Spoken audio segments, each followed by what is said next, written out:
Now, despite having one of the worst coronavirus outbreaks in Europe, Belarus will be holding a military parade today to mark the defeat of Nazi Germany. Russia and other former Soviet countries, along with most other nations marking the anniversary, as we were seeing from Steve Rosenberg in Red Square, have scaled down their commemorations because of the virus pandemic. But the Belarusian president, Alexander Lukashenko, said the parade was going ahead to prove that they were not scared. Well, let's go over to Yana Lushnevskaya from BBC Monitoring, who's been watching developments in Belarus. And Yana, so it seems extraordinary that there are going to be crowds of thousands out on the streets there, despite the current health emergency.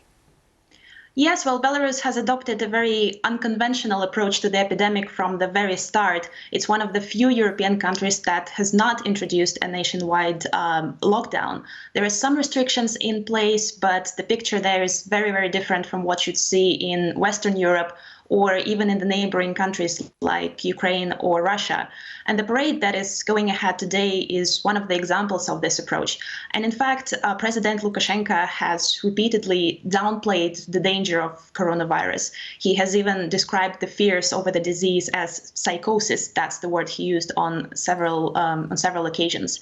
And so it will be interesting to see what happens today. Many foreign guests have been invited, but so far most of them have declined the invitation. And this is obviously not the level of representation that Lukashenko was hoping for, but pretty understandable considering what's happening in the world right now. Yeah, and it seems even more extraordinary, Yana, given that just a few minutes ago we were live to Steve Rosenberg in Red Square, which was completely deserted. Yes, actually, some commentators in Belarus say that one of the reasons why the parade is going ahead in Belarus today is because Lukashenko wants to kind of upstage Russian President Vladimir Putin, who had to scale down the celebrations in Moscow. We have to remember that even though Belarus and Russia are technically allies, relations between the two countries have been rather tense in the past year or so. There have been many economic disagreements, especially over the price of oil for Belarus. And if you look at Victory Day, the two countries have also sort of competed for the legacy of this great Soviet victory.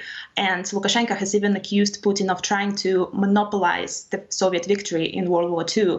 So for Lukashenko, this parade is a very welcome opportunity to kind of put Belarus under the spotlight, present it as this stronghold of the Soviet victory, and without having to share the spotlight with Putin today. How much does this anniversary mean to people in Belarus? World War II was absolutely devastating in terms of losses. Exactly, yeah. So basically every family in Belarus has lost someone in World War II. And on the political level, it's also hugely important. It's a very important part of state ideology there. And the military parades on the 9th of May, held there annually, have been so important for the government of Alexander Lukashenko, because he basically relies on the Soviet legacy. And the Soviet victory in World War II is a very convenient win to kind of rally the country around. OK, Yana, thank you very much. Yana Lushnevskaya from BBC Monitoring.